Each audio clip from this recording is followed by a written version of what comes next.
ওয়ালাইকুম সালাম। সবাই কেমন আছেন? আলহামদুলিল্লাহ স্যার, ভালো আছি। স্যার আলহামদুলিল্লাহ ভালো আছি। আপনি ভালো আছেন? হ্যাঁ হ্যাঁ আছি আলহামদুলিল্লাহ। স্যার আলহামদুলিল্লাহ।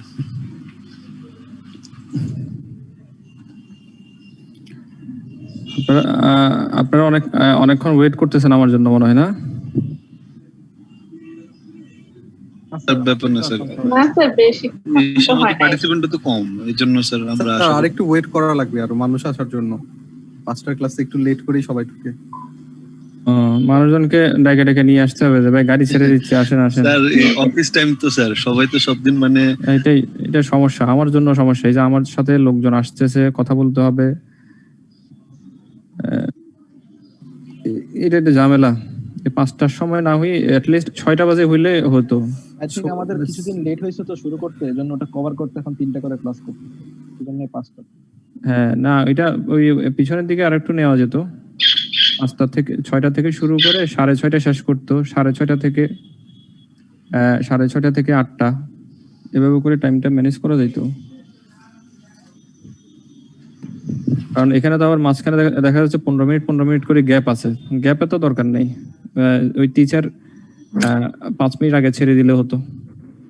হ্যাঁ স্যার 8 ঘন্টা জব করে 5 ঘন্টা ক্লাস করে স্যার আইসিএমবি এর প্রিপারেশন কতদূর নেওয়া সম্ভব স্যার, এটা কনফিউজড আমি স্যার। এটা আমরা একই রকম ভাবে পড়াশোনা করে আসছি। ওই 6টা পর্যন্ত অফিস করতাম, 6টার পরে আইসিএমএ তে আস্তে আস্তে 7টা 7:30 বাজতো ম্যাক্সিমাম সময়। এরপরে 2 ঘন্টা পড়তাম আইসিএমএ তে, 10টা বাজে বাসায় আসতাম, খাওয়া দাওয়া করে পড়তে বসতাম 11টার দিকে, 1টা পর্যন্ত পড়তাম, তারপরে ঘুম, সকালবেলা উঠে আবার অফিস। তা আপনাকে অ্যাটলিস্ট 2 ঘন্টা 3 ঘন্টা সময় ব্যয় করতে হবে আর কি, তাহলে হয়তো 2টা করে পাস করে যাবেন। আর যাদের এরকম টাইমের সমস্যা আছে তারা একসাথে 5-6টার প্রিপারেশন না নিয়ে 2টা প্রিপারেশন নিলে ভালো। আমিও সবসময় 2টার প্রিপারেশন নিতাম না, আমাদের সময় তো 2 সাবজেক্ট একসাথে পাস করতে হতো। আমি প্রিপারেশন নিতাম হচ্ছে 3টা প্রিপারেশন নিলে 2টা যাবে কনফার্ম। আবার 2টা প্রিপারেশন নিলে যদি একটা গেল না, তাহলে আমার ওই শ্রমটাই বৃথা যায়। এখন তো একটাও পাস করলে পাস, একটা যদি পাস করেন তাতেও কোনো সমস্যা নাই, এটাও কাউন্ট হয়ে যাবে। আমাদের সময় কাউন্ট হতো না। আমি প্রথম থেকে একেবারে 1600 মার্কস পর্যন্ত 200 করে পাস করতাম, প্রতিবারই পরীক্ষা দিতাম, প্রতিবারে 200 পাস করতাম। 200-র উপরে পাস করতাম না, আবার বেশি কমও পাস করতাম না। স্যার আপনার দোয়া লাগবে স্যার, আপনার কাছে আসতেছি, একটু মাথা হাত বুলিয়ে দিতে হবে স্যার। না ওইটা ওই যে টার্গেটটা এরকম থাকতে হবে আর কি। জি স্যার আছে, এখন দোয়া করুন স্যার। হ্যাঁ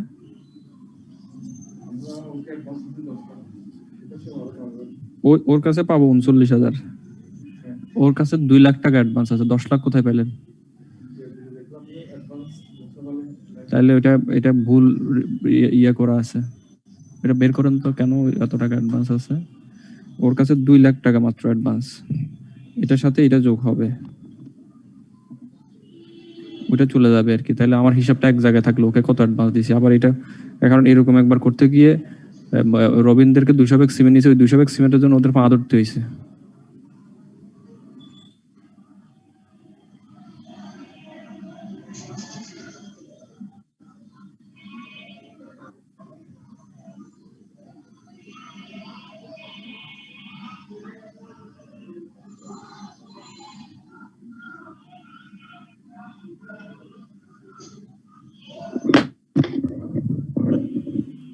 স্যার কথা বলা যাবে একটু? বলেন sir, changes in but different kind of management accounting trend, মানে এটা বলতে স্যার কি বোঝাচ্ছে? এটা কি roles of accountant or different management accountant trend?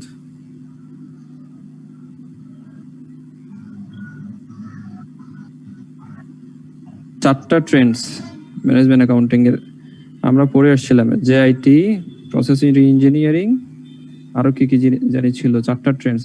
TQM, এই 4টাই আমাদের বইতে আমরা পড়ে আসছি আর কি, এর থেকে বেশি দরকার নেই। না, এটার জন্য নেট ঘাটছি তো 7-8টা পয়েন্ট ওরা দিচ্ছে আর কি। এখন বেশি দিতে পারলেও কোনো অসুবিধা নেই, কারণ আপনি একটা বই ফলো করবেন এমন তো কোনো কথা নেই। না আচ্ছা, ওই যে ঠিক আছে কোকিন্সের ওইখানে আর কি স্যার 7টা পয়েন্ট দেওয়া, এক্সপানশন ও। From product management, EPM, shift, predictive accounting, এগুলো স্যার। আচ্ছা আচ্ছা, স্যার এগুলো কি মানে লেজিট? আমার মনে হয় না। তাহলে এটা এটা ওই 4টাই দেখতে পারেন, এরপরে বাকিগুলো পড়ে নিতে পারেন, যদি পরীক্ষা আসে তো দিয়ে দিবেন। স্যার তাহলে লিখে দিন। JIT TQM. প্রসেস ইঞ্জিনিয়ারিং, জি স্যার। আরেকটা কি ছিল? আমরা বই আচ্ছা, আমরা বইতে শীটে আছে ওইটা, হ্যাঁ শীটে আছে, ওইটা হ্যাঁ, দেখে ওই নেবো ওই- না। ওই জিনিসগুলো। আচ্ছা, থ্যাংক ইউ স্যার।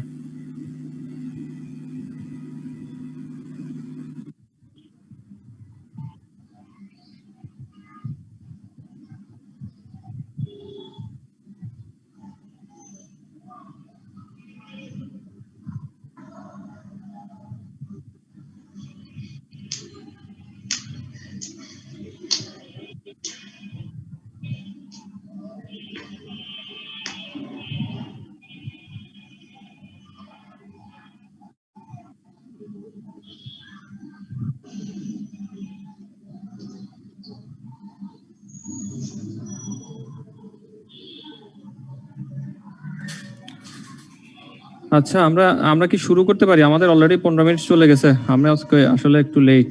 স্যার শুরু করা যায়? প্লিজ শুরু করে দেন স্যার। আচ্ছা ঠিক আছে, তাহলে আমরা আমাদের স্ক্রিনটা শেয়ার করি।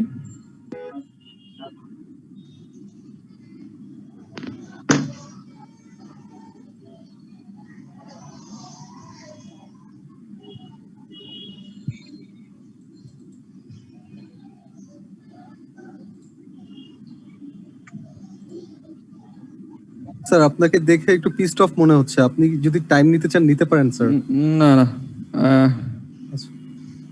সময় নেওয়ার সুযোগ নেই। ওই অফিসের কাজের আসলে এই সময়টা একদম রাশ টাইম থাকে, বিকালে 5টা থেকে 6টার টাইমটা আসলে রাশ টাইম। কেন যে আইসিএম এই কাজ Yes, করলো sir. বুঝলাম না। স্যার আপনি একটু চা খেয়ে আসতে পারেন কি? না না, তা খাওয়া যাবে, ফাঁকে খেয়ে নেব। আচ্ছা, আজকে আমরা 9th চ্যাপ্টারটা পড়বো। এটা হচ্ছে প্রফিট প্ল্যানিং। এইটা গ্যারিসনের বইতে দেখবেন 14th এডিশন পর্যন্ত চ্যাপ্টারের নাম ছিল প্রফিট প্ল্যানিং। 15th এডিশনে দেখবেন এই চ্যাপ্টারের নাম চেঞ্জ করে রাখা হয়েছে মাস্টার বাজেট।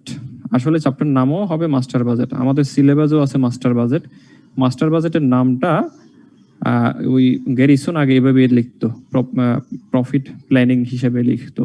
আমরা ওভাবেই পড়তাম, কিন্তু আপনারা কনফিউজড না হওয়ার জন্য বলে নিচ্ছি, আপনারা যদি ওই আগের গ্যারিসনের বই কিনে থাকেন তাহলে সেখানে দেখবেন একরকম, আর লেটেস্ট বইতে দেখবেন যদি 15th অথবা 16th এডিশনের বইটা কেউ কিনে থাকেন তাহলে সেখানে দেখবেন যে আসলে মাস্টার বাজেট নামেই এটাকে লেখা হয়েছে। এটা নতুন করে ওদের সংযোজন, বাট কন্টেন্ট গুলো আগেরই আছে, শুধু চ্যাপ্টারের নাম পরিবর্তন করা হয়েছে।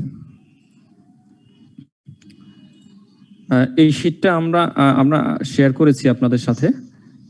প্রথমে আমরা মনে হয় একটু ভালো হয় আমাদের কিছু বেসিক জিনিস বাজেট সম্পর্কে জেনে নিলে। বাজেট সম্পর্কে আমরা আগে কিছু বেসিক জিনিস জেনে নিই। ওই শীটটাও আপনাদেরকে আমরা শেয়ার করেছি। জি স্যার আমরা পেয়েছি, এবং যারা আছে অন্যান্য যারা মানে এফবি গ্রুপে একজন আছে দিদার ভাই, উনি দিয়ে দিবে। আর লিংকে ইয়েতে তো দেয়াই আছে, কি দিছি ড্রাইভে দিছি। ড্রাইভে দিয়ে আছে। আচ্ছা ঠিক আছে, Drive তাহলে এই মাস্টার বাজেট বা budgetary control, budgetary planning and control, অন্যান্য বইতে এই চ্যাপ্টারের নাম আছে বাজেটারি প্ল্যানিং এন্ড কন্ট্রোল, বা অন্য নামও থাকতে পারে। আর গ্যারিসনে আগে ছিল প্রফিট প্ল্যানিং, এখন হচ্ছে মাস্টার বাজেট। আমরা প্রথমে বাজেটটা পড়িনি। বাজেট কাকে বলে?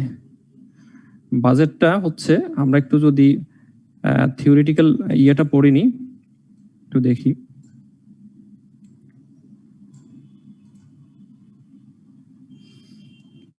বাজেট এ ডিটেইলড, স্যার আমাদের পরীক্ষায় কি শুধু মাস্টার বাজেটই আছে নাকি সেলস আছে, cash budget, sales budget, production budget এগুলো আসবে?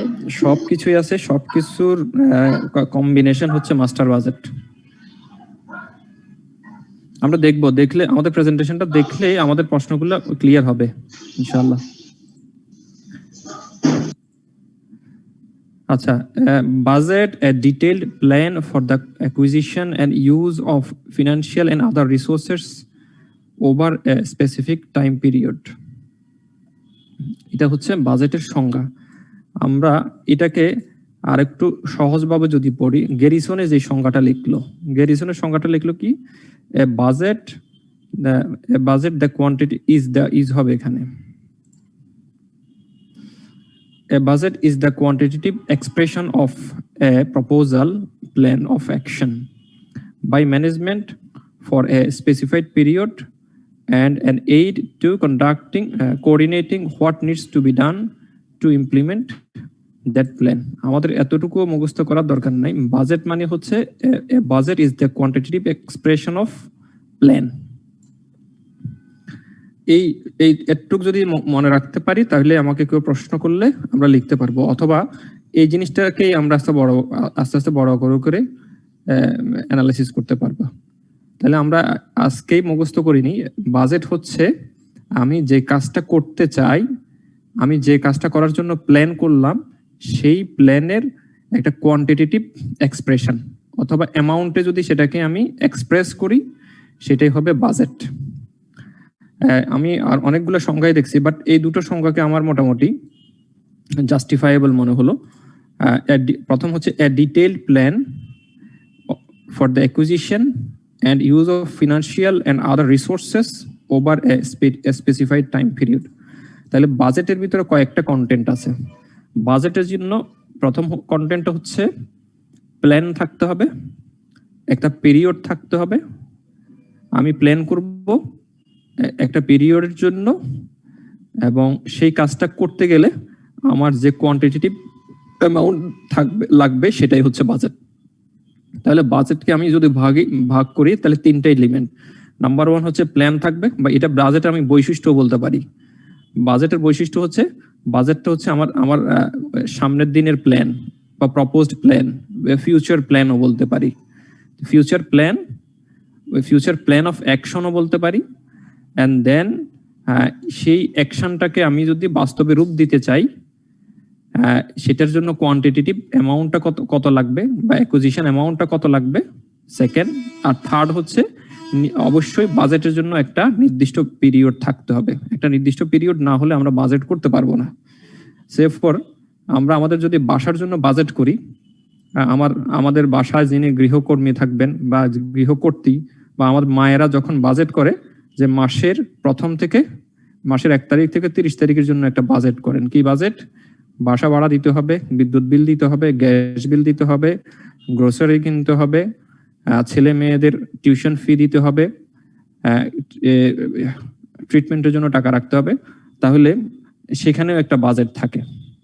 তা আমরা যদি প্রতিদিন এটার জন্য অবশ্যই একটা পিরিয়ড লাগে। অথবা আমরা যদি এভাবে চিন্তা করি যে প্রতিদিন সকালে উঠে আমি একটা প্ল্যান করি। কি প্ল্যান? আজকে সকালে ঘুম থেকে উঠে অফিসে যাব, অফিস থেকে ফিরে আইসিএমএ তে আসবো, আইসিএমএ তে পড়াশোনা করে আমি বাসায় ফিরবো। এবং এই সবগুলো কাজ করতে গিয়ে মাঝে মাঝে আমাদের কিছু এইগুলোকে আমি যদি বাস্তবে রূপ দিতে যাই, আমার কিছু রিসোর্সেস লাগবে। তাহলে দিনের জন্য আমি একটা বাজেট করি। সো আমরা যদি বাজেটের এক্সাম্পল শুনতে চাই, যে কোনো জায়গায় আমরা বাজেটের এক্সাম্পলকে সেট করতে পারি। এখন একজনে হাত উঠালেন 150। জি স্যার, ওই নেচার অফ বাজেটের সেকেন্ড নেচারটা কোনটা বলেন? কি স্যার বলতে পারি আমরা কোয়ান্টিটেটিভ এক্সপ্রেশন অফ রিসোর্সেস? একটা তো হচ্ছে future plan. Quantitative expression of resources হলে মানে 3 ভাগের 2 ভাগ কভার হলো। ওকে। একটা হচ্ছে ফিউচার প্ল্যান অফ অ্যাকশন। ওই প্ল্যানটা যদি দেন, প্ল্যানটা যদি আপনি অ্যাড করেন তাহলে সের সংজ্ঞাটা পরিপূর্ণ হবে। না স্যার, ওই যে তিনটা পার্ট বলছিলেন না, তিনটার মধ্যে একটা দিছে প্ল্যান অফ অ্যাকশন মানে ফিউচার প্ল্যান, সেকেন্ডটা হইছে কোয়ান্টিটেটিভ এক্সপ্রেশন অফ অ্যামাউন্ট অথবা এক্সপ্রেশন, যে কোনো একটা কিছু বলতে পারেন। আর 3 নম্বরে পিরিয়ড। এই তিনটা জিনিস হচ্ছে বাজেটের বৈশিষ্ট্য, ঠিক আছে? তো এটা যেহেতু আমরা ম্যানেজমেন্ট অ্যাকাউন্টিং এর স্টুডেন্ট, কস্ট অ্যাকাউন্টিং এর স্টুডেন্ট, আমরা সিএমএ পাস করব, আমাদের প্রথমেই কাজের ক্ষেত্রটা হচ্ছে বাজেট। তাহলে কোথাও ইন্টারভিউতেও যদি আমরা দাঁড়াই, সেক্ষেত্রে সবাই জিজ্ঞেস করবে যে ভাই আপনি বাজেট পারেন কিনা, বলবে যে হ্যাঁ স্যার পারি। তারপরে বাজেট জিনিসটা কি? বাজেট বলবেন স্যার এটা হচ্ছে আমার বাজেটটা হচ্ছে আমার quantitative expression of future plan of action for a specific time period. এটা এক লাইন থেকেও কম কম কম হবে আমার সংজ্ঞাটা, ঠিক আছে? এখন আমার মনে হয় আপনারা বুঝতে পারছেন, আর একটু যদি নিজেরাও একটু পড়ে নেন ক্লিয়ার হয়ে যাবে ইনশাল্লাহ। তো এরপর আমরা একটু আগাই। মাস্টার বাজেট, কিছুক্ষণ আগে প্রশ্ন করা হয়েছিল যে স্যার এই বাজেটগুলো করা হবে কিনা। আচ্ছা, আগে আমরা বাজেট বুঝলাম, তারপর এবার মাস্টার বাজেটে আসি। The master budget expresses management operating and financial plans. একটা কোম্পানির অপারেটিং এবং ফিনান্সিয়াল প্ল্যানস এর এক্সপ্রেস করবে যে অ্যামাউন্টে, সেটা হচ্ছে মাস্টার বাজেট। এরপরে পড়ি আমরা, for a specified period and comprises a set of budgeted financial statements. এতটুকু পড়লে আমাদের আন্ডারস্ট্যান্ডিংটা ক্লিয়ার হয়ে যাবে। তাহলে বাজেটটা হচ্ছে একটা ফিউচার অ্যাকশন প্ল্যানের ফিউচার যদি বলি আমি কিন্তু স্পেসিফিক হয়ে যায়, ফিউচার অ্যাকশন প্ল্যানের কোয়ান্টিটেটিভ এক্সপ্রেশন। আর মাস্টার বাজেট যদি আমাকে বলতে হয়, তাহলে একটা কোম্পানি তার ফিনান্সিয়াল স্টেটমেন্টসকে যখন আগে থেকে প্ল্যান করে কোয়ান্টিটেটিভ অ্যামাউন্টে এক্সপ্রেস করে, সেটা হবে মাস্টার বাজেট। আবার ফোরকাস্টেড স্টেটমেন্টের মতো স্যার? জি জি, ফোরকাস্টেড ফিনান্সিয়াল স্টেটমেন্টসটা একরকম ভাবে হয়, কারণ ফোরকাস্টিংটা আমরা আসলে 4-5 বছরের জন্য করে থাকি। Yes sir. জি, ফোরকাস্টিংটা সাধারণত ইনভেস্টমেন্ট অ্যাপ্রেজালের জন্য দরকার হয়, অথবা ক্যাপিটাল বাজেটিং এর জন্য দরকার হয়। ক্যাপিটাল বাজেটিংও কিন্তু মাস্টার বাজেটের একটা অংশ, আমরা দেখব। তাহলে মাস্টার বাজেটটা হচ্ছে একটা কোম্পানির আগামী এক বছরে তার অপারেটিং এবং ফিনান্সিয়াল প্ল্যান কি হবে, সেটাকে যদি অ্যামাউন্টে এক্সপ্রেস করা হয়, সেটা হবে মাস্টার বাজেট। এই অপারেটিং এবং ফিনান্সিয়াল প্ল্যানস এর মধ্যে থাকবে টোটাল ফিনান্সিয়াল স্টেটমেন্ট। আমরা জানি ফিনান্সিয়াল স্টেটমেন্টের মধ্যে 5টা কম্পোনেন্ট থাকে, তাই না? 5টা কম্পোনেন্টের মধ্যে আছে কি? স্টেটমেন্ট অফ চেঞ্জেস অফ, আমরা যদি আদি ভাষায় বলি, ব্যালেন্স শিট, ইনকাম স্টেটমেন্ট, তারপর cash flow statement, owners equity statement. আর যেটা নোটস, সেটার আসলে বাজেটেড ফিনান্সিয়াল স্টেটমেন্টের দরকার হবে না, কারণ সেখানে কোয়ান্টিটেটিভ এক্সপ্রেশন থাকে না। তাহলে বেসিক্যালি ফিনান্সিয়াল স্টেটমেন্টের যে 4টা কম্পোনেন্ট থাকে, এই 4টা কম্পোনেন্ট কিন্তু মাস্টার বাজেটের মধ্যে থাকে। এখন এটাকে আমরা একটু এনলার্জ করবো এর পরবর্তীতে গিয়ে। এখন আপাতত স্যার, এই মাস্টার বাজেটের তাহলে মূল থিমটা আসতেছে যে 1 ইয়ারের ভিতরে একটা কোম্পানি যে বাজেটটা দিল, এই 1 ইয়ারটাকে বেশি প্রাধান্য দিল। জি, আমরা একটু পড়ি, এরপরে দেখলে আর একটু ক্লিয়ার হবে আপনাদের। The master budget gets its name because it is the initial plan of what the company intends to accomplish in the period. কেন মাস্টার বাজেট বলা হয়েছে সেটা আবারও ব্যাখ্যা করলো, আপনার কথাটাই ব্যাখ্যা করলো। The master budget gets its name because, এই নামেই তাকে অভিহিত করা হচ্ছে, কারণ it is the initial plan of what company intends to accomplish in the period. The master budget reflects the impact of both operating and financial decisions. মানে আমার এই কথাগুলো পড়লে মাস্টার বাজেট সম্পর্কে মোটামুটি আইডিয়াটা হয়ে যাবে। মাস্টার বাজেট নিজেই মাস্টার, সেজন্য ওই নামেই তাকে ধরা হয়। আমরা যখন বলি যে এটা হচ্ছে আমার মাস্টার কি দিয়ে আমার ঘরে সবগুলা কি ওপেন করা যাবে। তাহলে মাস্টার বাজেটের ভিতরে কিন্তু কোম্পানির অপারেটিং ফিনান্সিয়াল থেকে সব ধরনের ইমপ্লিকেশনস গুলো সেখানেই থাকে, সেজন্য এটা এই নামে অভিহিত করা হয়। এবং তার আরো বলা হচ্ছে যে কি, ইট is the initial plan. Initial plan মানে হচ্ছে যে কি বছরের প্রথমে নেওয়া হয়। ইট is the initial plan of what company intends to accomplish in the period. সামনে যে পিরিয়ডটা আছে সেই পিরিয়ডের মধ্যে আমি কি অ্যাকমপ্লিশ করতে চাই, এটা এই বাজেটে রিফ্লেকশন থাকে। ঠিক আছে, মাস্টার বাজেট থেকে এবারে এগোই। আচ্ছা, এরপরে বাজেটের কয়েকটা কনসেপ্ট দেওয়া আছে। বাজেট আমি কিভাবে করতে পারি সেগুলোর কিছু কনসেপ্ট দেওয়া আছে। প্রথমটা বাজেট, মাস্টার বাজেট, এটা আমাকে জানতে হবে। এরপর এই প্রশ্নগুলো হয়তো টুকটাক আসার সম্ভাবনা আছে, এর আগে আসছিল। রোলিং বাজেট কাকে বলে? বাজেটটা আমরা কিভাবে ইমপ্লিমেন্ট করতে পারি, এই ধরনের কিছু জিনিস এখানে ব্যাখ্যা করা হচ্ছে। প্রথম হচ্ছে রোলিং বাজেট। আমরা রোলিং শব্দ থেকে বুঝতে পারি রোলিং মানে কি, রোল করতে থাকে। Add a new month or quarter at the end of current month or quarter, এভাবে আমরা বাজেটটা তৈরি করি। বাজেটটা কিভাবে প্রিপেয়ার করি, এটা রোলিং টাইপ বাজেটে হয় কি, আমি জানুয়ারি মাসে যে বাজেটটা করলাম, ফেব্রুয়ারিতে গিয়ে জানুয়ারিটাকে ফলো করলাম, ফেব্রুয়ারি শেষ হলো, মার্চের বাজেটটা যখন করব তখন ফেব্রুয়ারিকে ফলো করব। অথবা আমি জানুয়ারি ফেব্রুয়ারি মার্চ একটা কোয়ার্টার করলাম, and then April May June, এভাবে করে কোয়ার্টার করে করে আমি বাজেটটা করতে পারি। এটাকে বলা হয় রোলিং বাজেট। একটা পিরিয়ড শেষ হলে দেন আরেকটা পিরিয়ড নিব, ছোট ছোট করে পিরিয়ড নিয়ে আমি বাজেটটা করব। আর বেসিক্যালি মাস্টার বাজেট কিন্তু আমরা 1 ইয়ারলি করে থাকি। আর রোলিং বাজেটটা আর কনসেপ্টটাও কিন্তু জাপানিজ কনসেপ্ট। ওরা বাজেটটা 1 বছরকে ভাগ না করে ছোট ছোট ভাগ করে নিল, যাতে বাজেটটা ইমপ্লিমেন্ট যোগ্য হয়, বাজেটের ভেরিয়েন্সটা কম আসে, সেজন্যই রোলিং বাজেটটা করে থাকে। এরপরে আসি আমরা অপারেটিং বাজেট। অপারেটিং বাজেটটা হচ্ছে মাস্টার বাজেটেরই একটা অংশ। মাস্টার বাজেটে যে জিনিসগুলো আমরা করি তার মধ্যে ইনকাম স্টেটমেন্ট একটা অংশ। ইনকাম স্টেটমেন্টের যে শিডিউলগুলো আমরা করি, ইনকাম স্টেটমেন্ট করার জন্য আমাকে পারচেজ বাজেট করতে হবে। আমরা একটা জিনিস চিন্তা করি এর আগে, যে cost of goods manufacturing statement করতাম অথবা cost of goods sold statement করতাম। এই একটা কাজ করতে গিয়ে কিন্তু আমাদেরকে অনেকগুলা কাজ করতে হয়। আমি কত ওপেনিং ইনভেন্টরি কত ছিল, কত পারচেজ করলাম, এন্ডিং ইনভেন্টরি কত, তাহলে আমি র মেটেরিয়ালস ইউজেসটা পাবো, লেবার বাজেট করি, লেবারের ফিগারটা নেই আমি, দেন ওভারহেডের একটা ফিগার নেই। এই প্রত্যেকটা হচ্ছে একটা একটা করে শিডিউল। এই শিডিউলগুলোকে বলা হয় অপারেটিং বাজেট। অপারেশন পরিচালনা করার জন্য যে শিডিউলগুলো দরকার হয় অথবা ইনকাম স্টেটমেন্টের জন্য যে শিডিউলগুলো দরকার হয়, এটাকে বলা হয় অপারেটিং বাজেট।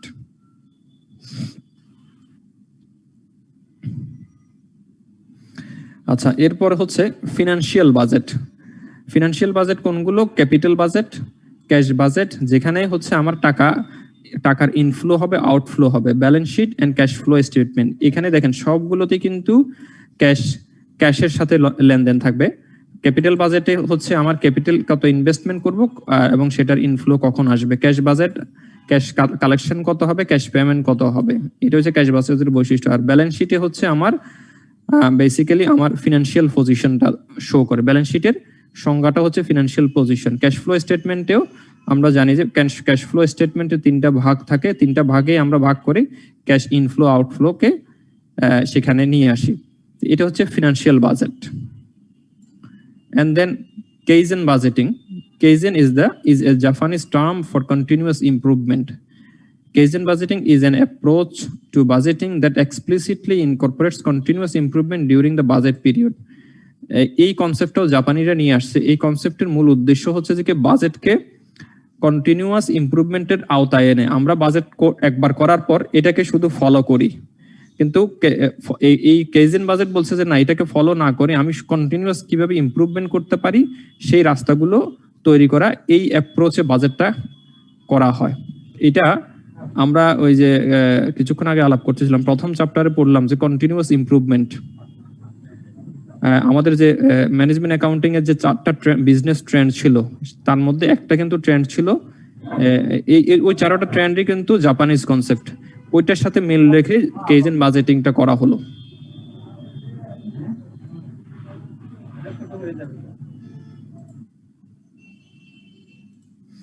আচ্ছা, activity based budgeting. Activity based budgeting focuses on the cost of activities necessary to procure and sell products or services. Activity based budgeting টা করা হয় অ্যাক্টিভিটি অনুসারে। আমার এই অ্যাক্টিভিটিটা ফুলফিল করতে গেলে কি কি কাজ করা লাগবে, এই অ্যাক্টিভিটিজ কি কি প্রডিউস করবে, কি সেল করবে, সেই অ্যাক্টিভিটি অনুসারে আমি আমার বাজেটটা প্রিপেয়ার করব। অ্যাক্টিভিটি বেসড বাজেটিং, এই কনসেপ্টটাও জাপানিজ কনসেপ্ট। এরপর আমরা আসি হচ্ছে অ্যাডভান্টেজেস অফ বাজেটিং। এটা গ্যারিসনের বইতে এভাবে লেখা। বাজেটিং এর অ্যাডভান্টেজ কি, বাজেট করলে আমরা কি কি বেনিফিট পাবো, আমরা বেনিফিটও বলতে পারি। বাজেটিং এর বেনিফিট হচ্ছে কমিউনিকেটিং প্ল্যানস। আমি বছরের প্রথমে যে প্ল্যানটা করলাম আমার ডিপার্টমেন্ট ওয়াইজ সবাইকে জানিয়ে দিলাম যে বা আমাদের এই প্ল্যান, প্রোডাকশন ডিপার্টমেন্ট এই প্রোডাকশন করবে, সেলস এত সেলস করবে, ডেলিভারি এটা ডেলিভারি করবে, লজিস্টিকের কাজ এটা হবে, ইম্পোর্টের যিনি আছেন তিনি এই র মেটেরিয়াল ইম্পোর্ট করবেন। তার মানে মাস্টার বাজেটের ভিতরে সবাই থাকে, সবাইকে এই জিনিসটা যখন কমিউনিকেট করা হয় তারা তাদের বছরের প্ল্যানটা পেয়ে যায়। Think about and plan for the future. আমরা বাজেট করলে সেটা আমরা আমাদের ফিউচারের প্ল্যানের জন্য কাজে আসে। মিনস অফ অ্যালোকেটিং রিসোর্সেস, তা এটার মাধ্যমে আমি টাকা কোত্থেকে পাবো, কাকে টাকা দিব, রিসোর্স কিভাবে অ্যালোকেট হবে, রিসোর্স কিভাবে অ্যাকুইজিশন হবে, এই সব পরিকল্পনা মাস্টার বাজেটের মধ্যে থাকে। Uncover potential bottlenecks. তো আমরা বাজেট এক্সিকিউট করতে গেলে যখন বাজেটিং এর জন্য প্রত্যেকটা ডিপার্টমেন্ট এসে বলে, আমি সে ফর এক্সাম্পল সেলসকে বললাম যে আপনি গত বছর সেল করলেন 1 লাখ টন প্রোডাক্ট, এবছর বিক্রি করবেন আপনি 1.5 লাখ টন, তখনই ওই ডিপার্টমেন্ট থেকে প্রবলেম আসবে, বলছে স্যার এই বছর প্যান্ডেমিক চলতেছে, প্যান্ডেমিকের কারণে গ্রোথ কমে গেছে, মানুষের হাতে টাকা পয়সা নাই, এখন আপনি আমাকে যে বাজেট দিচ্ছেন সেটা আমি অ্যাচিভ করতে পারবো না, আপনারা এটা কমিয়ে দেন।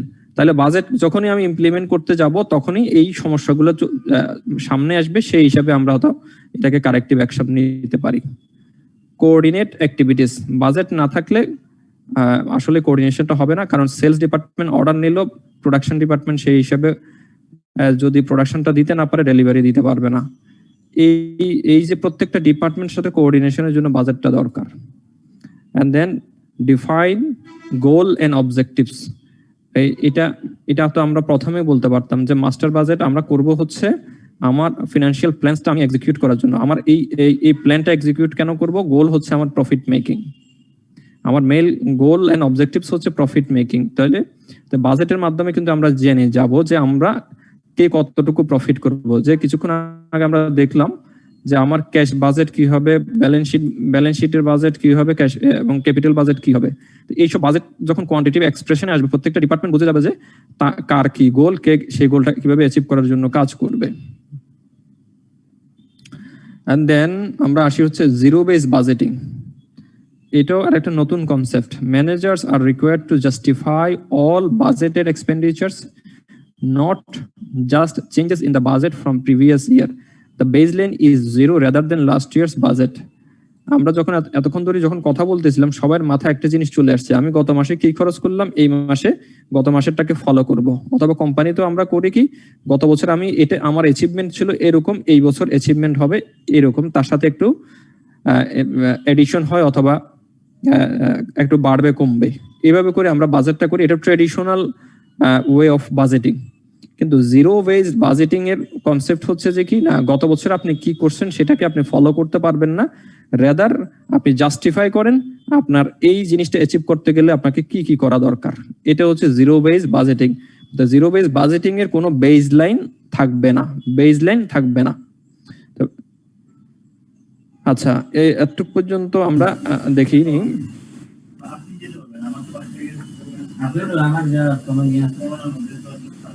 স্যার জি বলেন। একটু যদি অপারেটিং বাজেট ফাইন্যান্সিয়াল বাজেট দুটো যদি আবার বলবো, আমরা আমাদের গ্যারিসনের বইতে যখন যাব আবার এটা নিয়ে ডিসকাশন করব। ওকে। আচ্ছা বাজেট এটা আমার এখন দরকার নাই, এই জিনিসটাও আমরা আচ্ছা এটা একটা চেহারা, এটা আমরা পরে আবার দেখবো। আচ্ছা ঠিক আছে, আমাদের মোটামুটি থিওরিটিক্যাল। জি জি শীটটা একটু ম্যাক্সিমাইজ করলে হতো। আচ্ছা এখন কি দেখা যাচ্ছে? জি জি।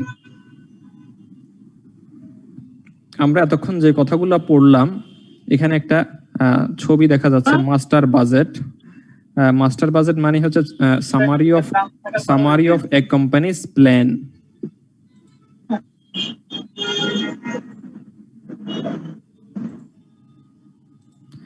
মাস্টার বাজেটের সংজ্ঞাটা আমরা পড়ে আসছি, সেই সংজ্ঞাকে আরো সংক্ষিপ্ত করা হলো যে মাস্টার বাজেট হচ্ছে কোম্পানির প্ল্যান, সামারি অফ কোম্পানির প্ল্যান।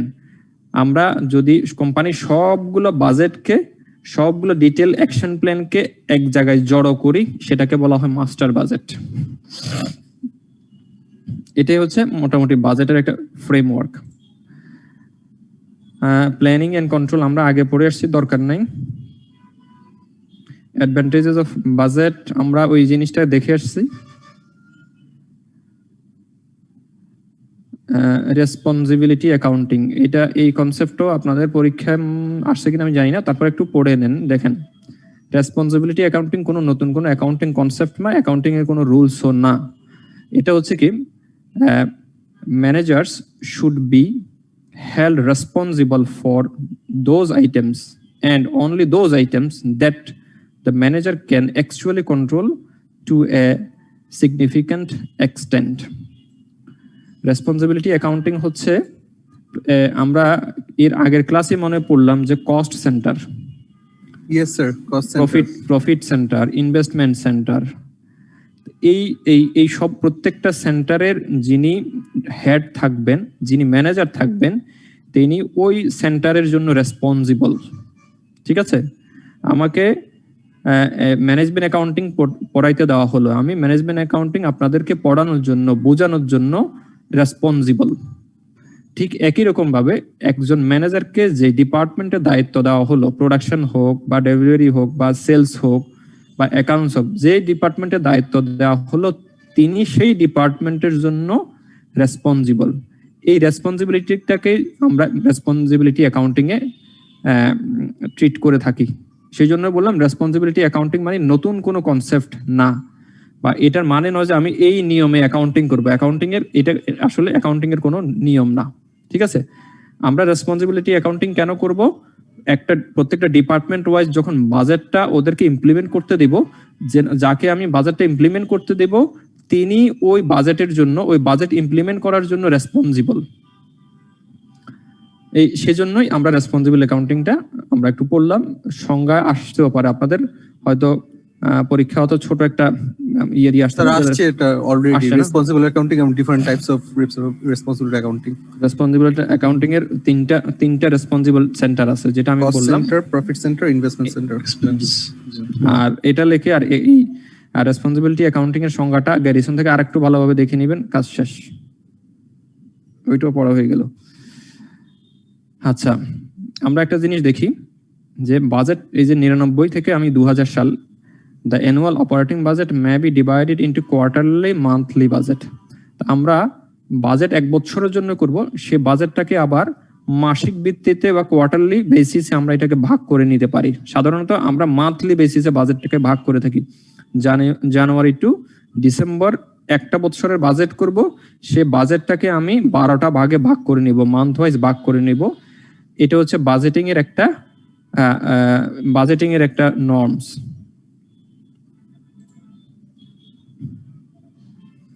আচ্ছা, আমরা কিছুক্ষণ আগে পড়লাম না যে রোলিং বাজেট, রোলিং বাজেট, এটা রোলিং বাজেট হচ্ছে না, কন্টিনিউয়াস বাজেট, কন্টিনিউয়াস আর পারপেচুয়াল বাজেট। 99-2000 আমি যেটা ইমপ্লিমেন্ট করলাম, এরপরে এটাকে আবার ফলো করব 2000 থেকে 2001, 2001 থেকে 2002, এভাবে করে ফলো করতে থাকবো। The budget is usually 12-month budget that rolls forward one month as the current month is completed. এভাবে করে আমি বাজেটটাকে ফলো করে যাব। এই মাস শেষ হলো, পরেরটা ফলো করব, পরের মাস শেষ হলো, এভাবে করে আমরা বাজেটটাকে ফলো করি। ম্যানেজমেন্টের একটা স্ট্রাকচার, আমাদের আসলে অত বিশ্লেষণ করার কিছু নেই। একটা ফ্লো অফ ম্যানেজমেন্টের এটা কেন করা হয়? কারণ বেসিক্যালি বাজেটটা করে top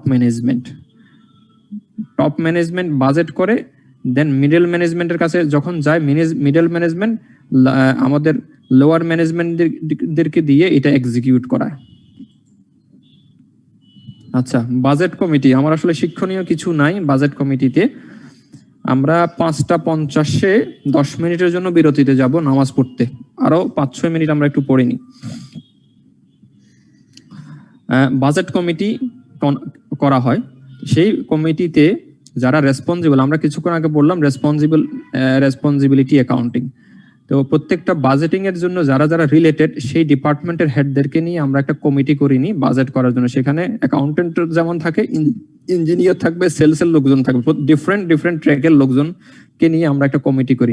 standing committee responsible for overall policy matters relating to the budget coordinating the preparation of the budget, বাজেটের কোঅর্ডিনেশনও করবেন, এক্সিকিউশনও করবেন, পলিসিগুলোও এই টপ ম্যানেজমেন্টের লোকজন এইভাবে করে ওনারা বাজেটটাকে ইমপ্লিমেন্ট করতে যাবেন। আচ্ছা, এতক্ষণে আমরা আসছি মাস্টার বাজেটের মধ্যে। এর আগে যত কথাবার্তা বলছি সেগুলো হচ্ছে বোগাস কথাবার্তা, এগুলো ভুলে গেলেও চলবে। এখন আমরা দেখি হচ্ছে মাস্টার বাজেট কিভাবে ইমপ্লিমেন্ট হয়। তো যে কোনো কিছু ইমপ্লিমেন্ট করতে গেলে প্রথমে মাথাকে ধরতে হয়। তো এই যে কোনো প্রতিষ্ঠানের অর্গানাইজেশনের জন্য ইম্পর্টেন্ট হচ্ছে সেলসটা ধরেই আমরা বাজেটটা শুরু করি। আসসালামু আলাইকুম স্যার বলেন। জি স্যার, এই মাস্টার বাজেটের জন্য আমরা কোন বই সবচেয়ে বেশি ফলো করব? মাস্টার বাজেটের জন্য প্রথমে ফলো করবেন হচ্ছে গ্যারিসন, এরপর হর্নগেট। আরেকটা যে বই আছে আপনার, এই যে ম্যানেজমেন্ট ইনফরমেশন, এটা কি আমরা করতে পারবো? আমি দেখি নাই ভাই, আর মনে হয় দরকার নেই। এই দুইটা বই যদি ফটোস্থ করতে পারেন, ম্যানেজমেন্ট অ্যাকাউন্টিং পাস করে ফেলবেন, এটা নিয়ে কোনো ডাউট নেই। Thank you. আচ্ছা স্যার বই দুইটার নাম কি আরেকটু বলবেন? লেখক আপনাদের টেক্সট বুকে বইগুলো আছে, আপনাদের যে সিলেবাস দেওয়া হয়েছে সেখানে বইগুলোর নাম দেওয়া আছে। একটা হচ্ছে গ্যারিসনের একটা বই, লেটেস্ট এডিশনটা কিনবেন উইথ সলিউশন, এন্ড দেন হর্নগেনের একটা বই কিনবেন। এই বইটার নাম হচ্ছে কস্ট অ্যাকাউন্টিং ম্যানেজারিয়াল এমফাসাইজ। ঠিক আছে।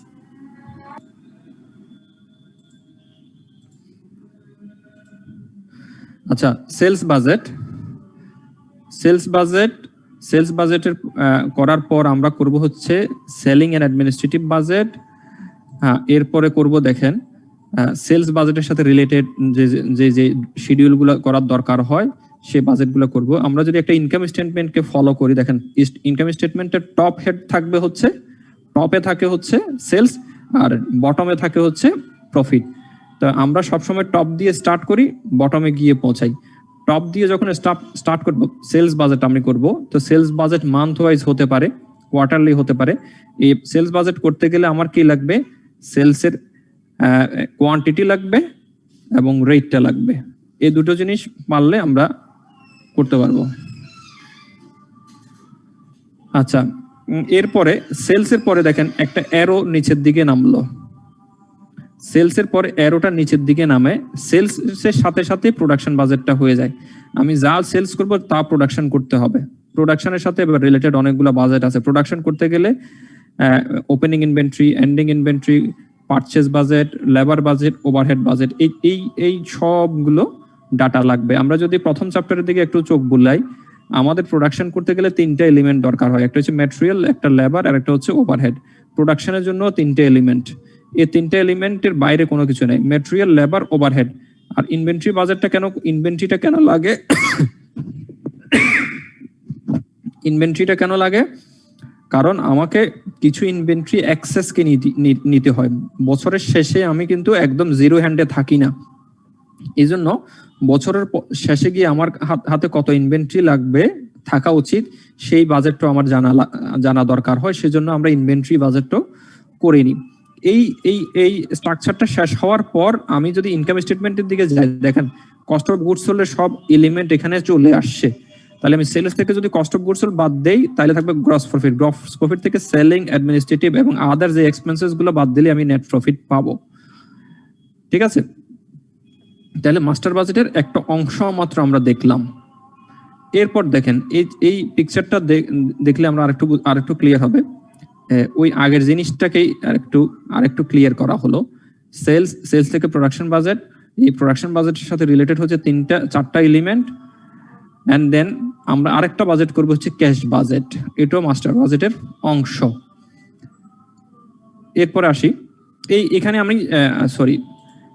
এখানে যে এলিমেন্ট গুলো দেখলাম, এই সবগুলো কিন্তু অপারেটিং বাজেট। এগুলো হচ্ছে অপারেটিং বাজেট মাস্টার বাজেটের মধ্যে। আর এরপরে আমরা দেখতেছি হচ্ছে ক্যাশ বাজেট। ক্যাশ বাজেটটা হচ্ছে এটাও আমরা করব। ক্যাশ বাজেট হচ্ছে আমি কত টাকা ক্যাশ আগামী বছর বা আমার সামনের পিরিয়ডে কত টাকা ক্যাশ কালেকশন করব আর কত টাকা আমার ডিসবার্সমেন্ট করতে হবে, তার একটা প্ল্যানিং। আচ্ছা, আমরা মনে হয় আরেকটু আগে ছুটি দিই। 5:48 আমরা বিরতি যাচ্ছি। আমরা 6:58-তে সরি 5:58 আবার শুরু করবো নামাজটা শেষ করে। Thank you sir.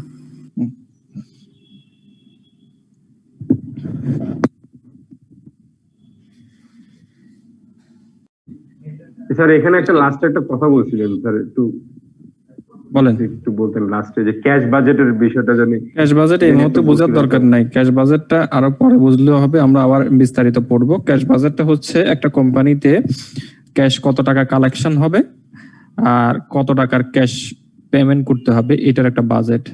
সাধারণত আপনি যত বাজেটই করেন না কেন, ক্যাশ বাজেটটা যদি ঠিক মতো না হয় কোম্পানি চলবে না। ক্যাশ বাজেটটা, ক্যাশকে বলা হয় কোম্পানির জন্য ব্লাড, ঠিক আছে? এই ব্লাড সার্কুলেশন যদি বন্ধ হয়ে যায় কোম্পানির সবগুলা গাঁট বন্ধ হয়ে যাবে।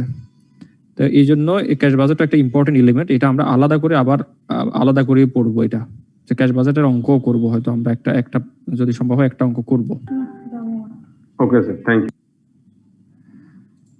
আচ্ছা, এখন আমরা বাজেটটা শুরু করার জন্য, তো আমরা যেটা প্রথমে বললাম যে বাজেটটা আমরা প্রথমে সেলস বাজেট দিয়ে শুরু করি, এরপরে অন্যান্য সেলস রিলেটেড সেলস বাজেট হয়ে গেলে আমার ইনকাম স্টেটমেন্ট বাজেট হয়ে যাবে। ইনকাম স্টেটমেন্ট থেকে আমি ব্যালেন্স শিট বাজেট করতে পারবো, ক্যাশ ফ্লো বাজেট করতে পারবো, ক্যাশ বাজেট করতে পারবো, ক্যাপিটাল বাজেট করতে পারবো, আরো অনেকগুলো এলিমেন্ট আস্তে আস্তে আসবে। আচ্ছা, সেলস বাজেট কিভাবে করতে হয়, এটা আসলে কোনো অঙ্কের কোনো নিয়ম না, এটা একটা ইউজুয়াল একটা কনসেপ্ট। সেলস বাজেটের জন্য আমার কিছু কোয়ান্টিটি লাগবে। আমি মান্থ ওয়াইজ জানুয়ারি থেকে ডিসেম্বর কোন মাসে কত কোয়ান্টিটি বিক্রি করব, সেগুলো রেট কত হবে, তার একটা বাজেট হচ্ছে সেলস বাজেট।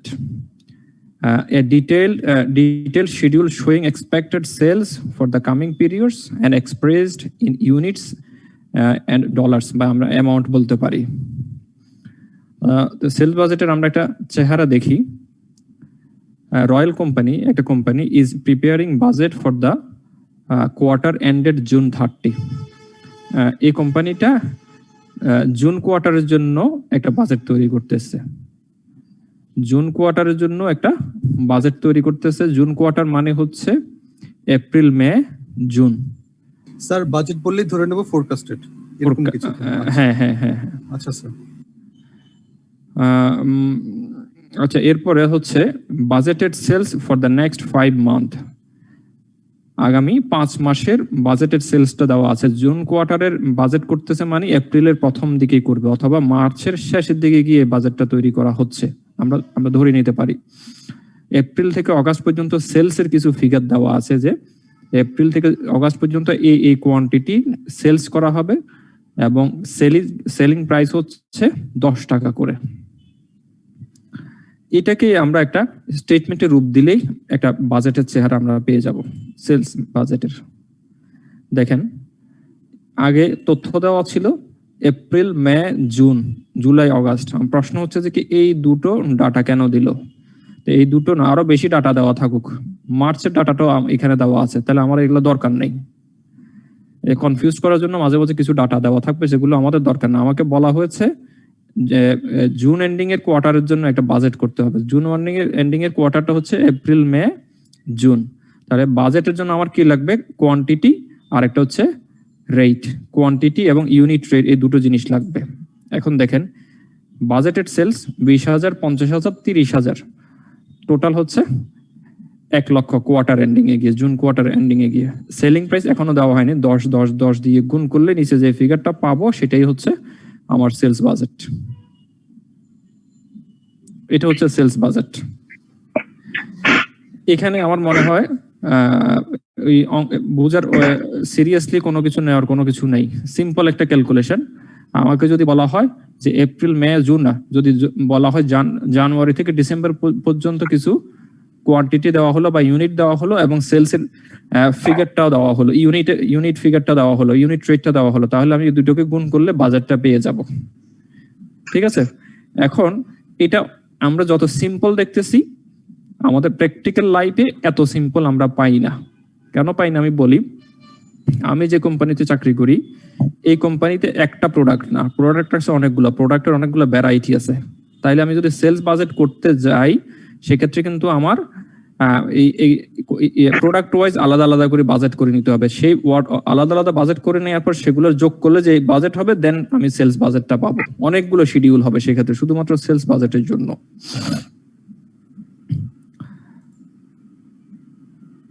আচ্ছা, এরপর সেলস বাজেটটা যেটাকে আমরা মাথা বলছি, যেটা দিয়ে আমরা স্টার্ট করব। আচ্ছা, একটা রেজিস্ট্রেশন নাম্বার 200134, নাম কি আপনার? লাইনে আছেন? হ্যাঁ, কি নাম কি আপনার? স্যার আমার নাম শাওন। শাওন? জি। ও, আপনি কি চিটাগং থেকে? স্যার। হ্যাঁ জি স্যার, চিটাগং থেকে। ও আচ্ছা, না আমি ওই যে ছবি দেখতেছি তো পিছনে, ছবি দেখে বোঝা যাচ্ছে যে আপনি চিটাগং থেকে। আচ্ছা, আমাদের সেলস বাজেট কমপ্লিটেড, একটা রেড মার্ক দেখছেন যে সেলস বাজেট ডান। দেন আমি মুভ করব প্রোডাকশনের দিকে। প্রোডাকশনের বাজেট করতে গেলে একটু কেয়ারফুল হতে হবে, অনেকগুলো শিডিউল করতে হবে। Production must be adequate to meet budgeted sales and provide for sufficient ending inventory. এখানেই বুঝার বিষয়। আমি প্রোডাকশন করব হচ্ছে যা সেলস রিকোয়ারমেন্ট আছে তা তো করবই, যদি এন্ডিং ইনভেন্টরি রিকোয়ারমেন্ট থাকে, যদি বলা হয় যে আমার এন্ডিং ইনভেন্টরি হাতে এত এই পরিমাণ কোয়ান্টিটি থাকতে হবে, তাহলে সেই কোয়ান্টিটিটাও আমাকে প্রোডাকশন করে ফেলতে হবে। সেই কোয়ান্টিটিটুকু আমাকে প্রোডাকশন করে ফেলতে হবে। আমরা যদি এভাবে চিন্তা করি যে আমি আমার বাসার জন্য যদি আমি 1 মাসের বাজেট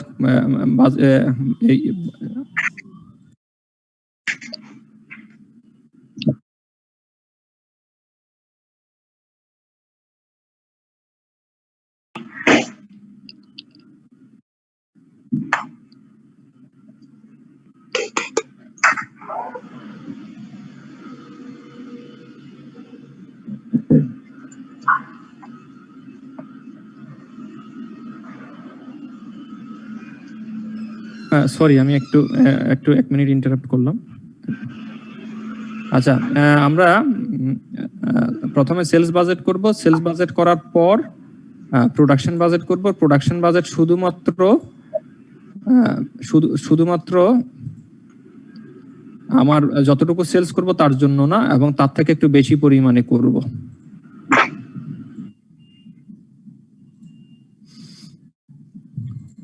আচ্ছা, এবার প্রোডাকশন বাজেট করতে গেলে আপনাদের মাথায় কিছু ঢুকাতে হবে আর কি, ইনশাআল্লাহ। আমাদের হাতে সময় আছে আরো 20 মিনিট। 20 মিনিটের মধ্যে আমরা যতটুকু যেতে পারি। আমাদের আগের যে এক্সাম্পলটা ছিল তার একটা কন্টিনিউশন আমরা করব। Royal company wants ending inventory to be equal to 20% of following month budgeted sales in unit.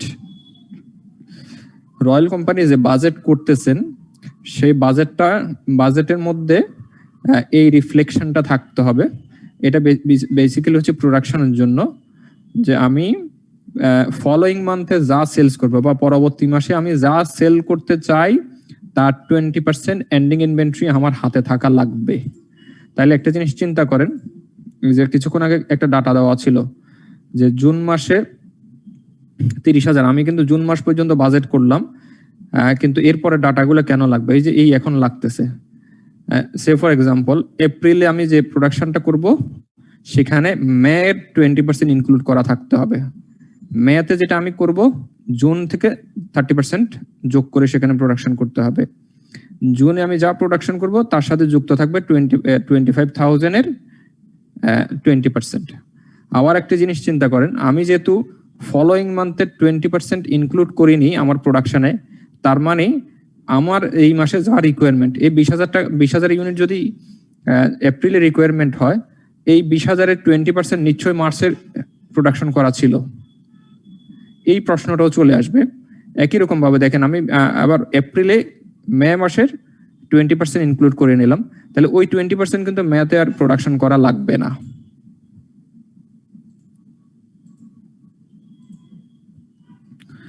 On 31st March 4,000 units were hand. আমাকে আবার বলেও দিল যে আমি যখন এপ্রিলের প্রোডাকশন বাজেট করব, তাহলে কি পরিমাণ কোয়ান্টিটি আমাকে প্রোডাকশন করতে হবে। সেই ক্ষেত্রে 4,000 ইউনিট কিন্তু আমার হাতে আছে। সেক্ষেত্রে এই 4,000 ইউনিট কিন্তু আমাকে প্রোডাকশন করা লাগবে না। আমরা এবার আরেকটু সামনের দিকে এগোই। একটা স্টেটমেন্ট দেখলে বুঝতে পারবো। দেখেন, budgeted sales 20, 50, 30 add desired inventory. Desired ইনভেন্টরিটা কোত্থেকে পাবো? পরবর্তী মাসে যা সেল করতে চাই তার 20% আগের মাসে আমি প্রোডাকশন করে রাখি। বাজেটেড সেলস হচ্ছে পরের মাসে হচ্ছে 50,000, তার 20% হচ্ছে 10,000।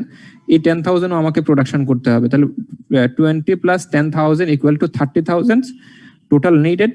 এটা হচ্ছে এই 30,000 প্রোডাকশন করতে হবে, 30,000 কোয়ান্টিটি আমাকে প্রোডাকশন করতে হবে। লেস বিগিনিং ইনভেন্টরি, যেটা আমার হাতে রয়ে গেছিল, যেটা আমার হাতে ওপেনিং এ আছে, এটা আমাকে আর প্রোডাকশন করা লাগবে না। 30,000 থেকে 4,000 বিয়োগ করলে আমার রিকোয়ার্ড প্রোডাকশন হচ্ছে 30,000।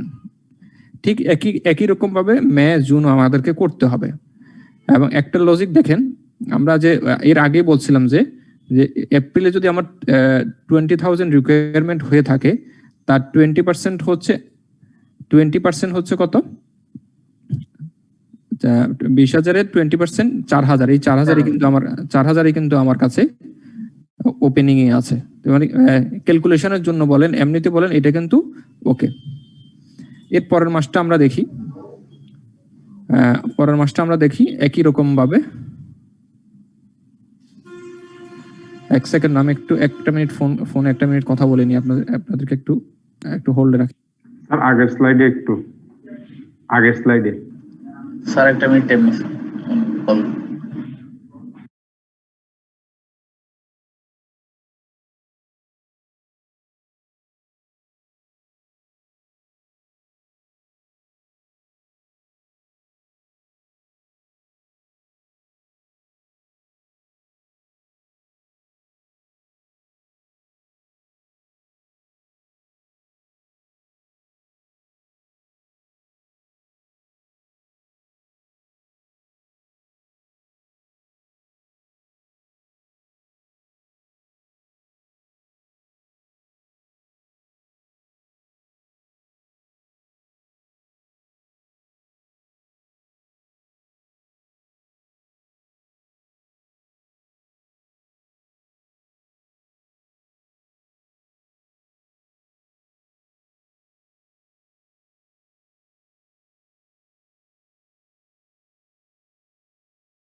সরি, আমি একটু একটা ফোন কল অ্যাটেন্ড করলাম। আচ্ছা, এরপরে এপ্রিল গেল। এপ্রিলের পর মেতে যদি আমরা দেখি একই রকম। এই 10,000 টাকা যে আনছেন, 50,000 টাকার 20%। এগুলো টাকা না, এগুলো হচ্ছে কোয়ান্টিটি, ইউনিট। আমরা হচ্ছে প্রোডাকশন বাজেটটা করব প্রথমে ইউনিটটা ডিটারমিন করার পর এটাকে কোয়ান্টিফাই করব, এটাকে কোয়ান্টিটি থেকে অ্যামাউন্টে রূপান্তর করব পরে গিয়ে।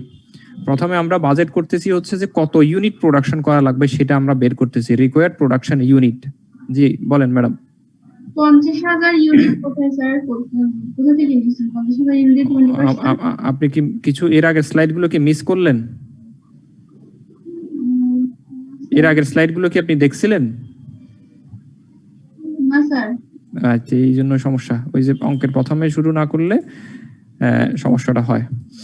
আমরা আবার একটু রিক্যাপ করি, যারা বুঝে গেছে তাদের জন্য একটু কষ্টকর হবে, একটু তারপরও ধৈর্য ধরে শুনুন।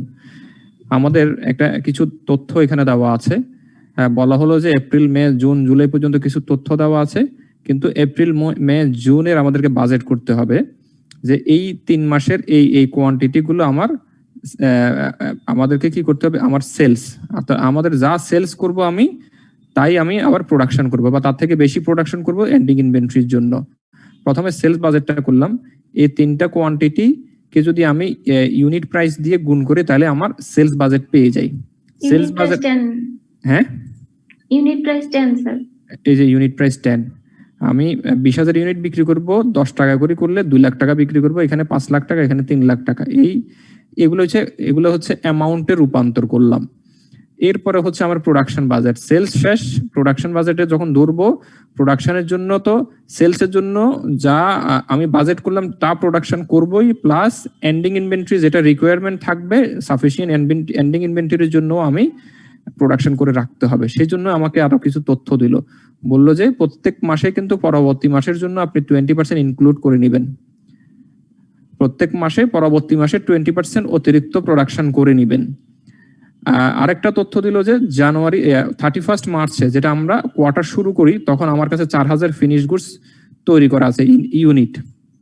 এখন আমি প্রোডাকশন বাজেটটা করতেছি, আমার এপ্রিলের সেলস হচ্ছে 20,000, সাথে পরের মাসের 20% হচ্ছে 10,000, যোগ করলে হয় 30,000। তার থেকে আমি বিগিনিং ইনভেন্টরি যেটা আমার প্রোডাকশন করা আছে সেটা প্রোডাকশন করা লাগবে না, এটা বাদ দিলে হয় 26,000। এটা হচ্ছে এপ্রিলের প্রোডাকশন রিকোয়ারমেন্ট বা প্রোডাকশন বাজেট। ঠিক একই রকম ভাবে মেতে কি করলাম স্যার, এই যে 50,000-এর মানে মে মাসের বাজেট সেলস এর উপর 20% আমার এই মাসের এন্ডিং ইনভেন্টরি। আমি 50,000 আমার হচ্ছে মেতে আমি সেল করব, কিন্তু মেয়ের সেলসের যা সেলস করব তার 20% কিন্তু আমি এপ্রিলে প্রোডাকশন করে রাখবো, নাহলে আমি মেয়ের 1 তারিখে কিন্তু বিক্রি করতে পারবো না। ঠিক আছে? জি স্যার, বুঝতে পারছি স্যার। হ্যাঁ বলেন স্যার। তাহলে আমি কারেন্ট মাসের এন্ডিং ইনভেন্টরি কি নেক্সট মাসের ওপেনিং ইনভেন্টরি? জি জি জি জি, ওই যে এখানে রেড মার্ক দিয়ে সেটাই বোঝাচ্ছে। আপনি একটু পিকচারটার দিকে একটু তাকান। ডিজায়ার্ড এন্ডিং ইনভেন্টরি মানে কি? এটা মেয়ের ওপেনিং ইনভেন্টরি। এপ্রিলের এন্ডিং ইনভেন্টরি মানে মেয়ের ওপেনিং ইনভেন্টরি।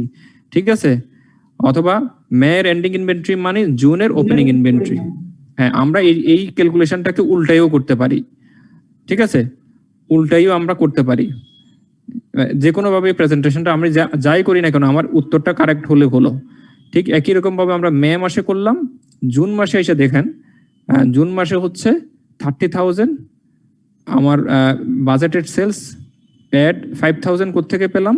এখানে তো অগাস্টের তথ্য নাই, না জুলাইয়ের তথ্যটা নাই, কিন্তু প্রশ্নে আমাদের এর আগে ছিল, এর আগে এই অঙ্কটা এই জিনিসটা ছিল। তাহলে 30,000 সাথে 5,000 যোগ করলে হয়ে যাবে আমার 35,000। আর বিগিনিং ইনভেন্টরি যেটা আমি গত মাসে প্রোডাকশন করে রাখছিলাম, এই যে 6,000, এই 6,000 বাদ দিয়ে আমি জুনে করব হচ্ছে 29,000 ইউনিট প্রোডাকশন করব। এরপর কোয়ার্টারলি আমাকে এটাকে রূপান্তর করতে হবে। যে কোনো বাজেট কোয়ার্টারলি করেন অথবা 6 মাসের জন্য করেন অথবা 1 বছরের জন্য করেন, এখানে আবার আরেকটা বিষয় আছে, এই জিনিসটা আপনাদেরকে একটু খেয়াল রাখতে হবে। এখানে চিত্র দিয়ে দেখাচ্ছে, দেখেন এই তিনটার যোগফল হচ্ছে 1 লাখ। এই কোয়ার্টারে আমি 1 লাখ ইউনিট বিক্রি করব। আবার ডিজায়ার্ড এন্ডিং ইনভেন্টরি কিন্তু এই তিনটার যোগফল না। এটার কারণ হচ্ছে জুন কোয়ার্টার এন্ডিং এ আমার এন্ডিং ইনভেন্টরি কত থাকবে আমার হাতে? 5,000। আমার কাছে এন্ডিং ইনভেন্টরি কিন্তু এই 5,000, 6,000, 10,000 থাকবে না। ঠিক আছে? তাহলে কোয়ার্টার এন্ডে আমার কাছে এন্ডিং ইনভেন্টরি থাকা উচিত কোনটা? যেটা জুন মাসে যেটা আমার কাছে এন্ডিং ইনভেন্টরি আছে সেটাই। অথবা আমরা ইনকাম স্টেটমেন্ট যখন করি বা ব্যালেন্স শিট যখন করি, এন্ডিং ইনভেন্টরি মানে কি? 31 ডিসেম্বরে যে অ্যামাউন্টটা থাকে সেটাই এন্ডিং ইনভেন্টরি। ঠিক আছে? আচ্ছা, আর ওপেনিং ইনভেন্টরি মানে হচ্ছে জানুয়ারির ফার্স্টে যে ইনভেন্টরিটা থাকে সেটাই ওপেনিং ইনভেন্টরি। যেহেতু আমরা এটা কোয়ার্টারলি করতেছি, জুনের এন্ডিং ইনভেন্টরিটা হচ্ছে কোয়ার্টারের এন্ডিং ইনভেন্টরি, আর এপ্রিলের ওপেনিং ইনভেন্টরিটাও হচ্ছে কোয়ার্টারের ওপেনিং ইনভেন্টরি। তাহলে এই ক্ষেত্রে করলেও আমার এই জিনিসটা মিলে যাবে। ঠিক আছে? আবার যদি যে কনসেপ্টুয়ালি যদি এভাবে করেন, এই তিনটাকে যোগ করে করে এখানে বসান, তাহলে এই জিনিসটা, এই ইনফরমেশনটা ডিস্টর্টেড ইনফরমেশন আসবে আপনাদের কাছে। স্যার ওই 5,000 এর ব্যাপারটা, জুনের ব্যাপারটা একটু স্যার, জুনের আচ্ছা আমি আপনাদেরকে প্রশ্ন করি, দিদার সাহেব বলেন যে এন্ডিং ইনভেন্টরি মানে কি? স্যার এখানে এন্ডিং ইনভেন্টরি হচ্ছে এখানকার ইস্যু না, যে কোনো জায়গায় এন্ডিং ইনভেন্টরি মানে কি? মান্থলি হতে পারে, কোয়ার্টারলি হতে পারে, অথবা ইয়ারলি হতে পারে। এন্ডিং ইনভেন্টরি মানে কি? আপনার ওই পিরিয়ড, যেই পিরিয়ডে আপনি অঙ্ক করতেছেন বা যেই পিরিয়ডে আপনি কাজ করতেছেন, সেই পিরিয়ডের খাওয়া দাওয়া শেষ, যা থেকে যাবে সেটাই তো এন্ডিং ইনভেন্টরি নাকি? জি তাহলে এখন আমি এখানে অঙ্ক করতেছি যে কোয়ার্টার, এটা মান্থলি, এটা হতে পারে ইয়ার হতে পারতো, জানুয়ারি থেকে ডিসেম্বর পর্যন্ত হতে পারে। ডিসেম্বরে যে অ্যামাউন্টটা রয়ে যাবে সেটাই তো এক বছরের শেষের গিয়ে এন্ডিং ইনভেন্টরি। জি স্যার। এখন আপনি যদি কনসেপচুয়ালি বলেন যে জানুয়ারি টু ডিসেম্বর পর্যন্ত প্রত্যেক মাসের যে এন্ডিং ইনভেন্টরি ছিল সেটা যোগফল করে যদি বসাই, তাহলে এন্ডিং ইনভেন্টরি ফিগারটা ডিস্টর্টেড আসবে। কারণ আপনি যখন যোগ করে যখন মিলাইতে যাবেন অথবা ফিজিক্যালি যখন দেখতে যাবেন, তখন কিন্তু ওই ইনভেন্টরিটা আপনার হাতে থাকবে না। ঠিক আছে, টেকনিক্যালি থাকবে না। আরেকটা জিনিস আপনি দেখেন, আপনি আপনার তিনটা যোগ করে করে বসান, তাহলে কি হবে? 1 লাখ এখানে আছে, 20, 50, 30 যোগ করলাম 1 লাখ। একটা ক্যালকুলেশন করি, ওয়াইল্ড ক্যালকুলেশন, 10,000, 6,000, 5,000, তাহলে কত হয়? 21,000, তাই না? তাহলে আমরা জানি কি 1 লাখ যোগ 21, তাহলে এখানে কত হবে? 1,21,000, তাই না? 1,21,000 থেকে যদি আমি এটা বিয়োগ করি 4,000, 10,000, 6,000, তাহলে কত হয়? 1,21,000 থেকে আরো বাদ দিব হচ্ছে কি 20,000। 20,000, হ্যাঁ, তাহলে 1,21,000 থেকে অ্যান্সার একই হবে। কিন্তু যখন এটা একটা মাস্টার বাজেট, তো আপনি যখন এই মাস্টার বাজেটের তথ্যটা নিয়ে ব্যালেন্স শিট করতে যাবেন, ব্যালেন্স শিটটা যখন করতে যাবেন, এন্ডিং ইনভেন্টরি আপনি লিখলেন কত? এখানে 21,000 ইউনিট। এই 21,000 ইউনিট দিয়ে যখন আপনি ব্যালেন্স শিটে এন্ডিং ইনভেন্টরির অ্যামাউন্টটা লিখতে যাবেন, আপনার ব্যালেন্স শিটটা মিলবে না। ঠিক আছে? অথবা আপনারা যখন এই ইনফরমেশন গুলো অন্য জায়গায় গিয়ে কাজটা করতে যাবেন, তখন দেখা যাবে যে ইনফরমেশন গুলো ডিস্টর্টেড আসতেছে, এই জিনিসগুলো তখন আর মিলবে না। আর টেকনিক্যালি হয়তো মিলে গেছে যে 1,21,000 থেকে 20,000 বিয়োগ করলে আপনার অঙ্ক কারেক্ট, আপনি আরেকজনের সাথে মিলাইলেন, অঙ্কটা দেখা গেল যে ওকে হয়ে গেল। কিন্তু এভাবে যদি করে দিয়ে আসেন পরীক্ষার হলে, মার্কস পাওয়া যাবে না। মার্কস পাওয়া গেল যে পিরিয়ডের জন্য করা হচ্ছে ওইটার বিগিনিংটা নিব আর এন্ডিংটা নিব, যে পিরিয়ডের জন্য করতেছি ব্যালেন্স শিটও করি। হ্যাঁ, যেভাবে আমরা ব্যালেন্স শিট করি বা ইনকাম স্টেটমেন্ট করি, সেই একই রকম ভাবে আমাকে এই জিনিসটা মনে রাখতে হবে। ঠিক আছে? কিন্তু যোগ বিয়োগ করে মিলানো সম্ভব হবে, কিন্তু পরে গিয়ে আটকাবেন। এন্ডিং ইনভেন্টরিটা আপনি ব্যালেন্স শিটে যখন বেশি ফিগার দিবেন, ব্যালেন্স শিট আর মিলবে না। স্যার একটা কোশ্চেন ছিল স্যার। স্যার বলেন এবার। স্যার এই যে বাজেটের সেলস যে আমরা পাইছি 50,000, 20,000, 30,000, এটা তো স্যার আমরা আইডিয়া করছি যে মানে আমাদের এত সেল হইতে পারে মে মাসে বা জুন মাসে। স্যার রিয়েল লাইফে আপনারা যখন করেন স্যার, এইটা আপনারা কিভাবে বের করেন আর অ্যাকুরেসিটিটা স্যার কিরকম থাকে? এখন ওই যে প্রথমে বললাম বাজেট কমিটি একটা করি আমরা, প্র্যাকটিক্যালিও কিন্তু এরকম করতে হয়।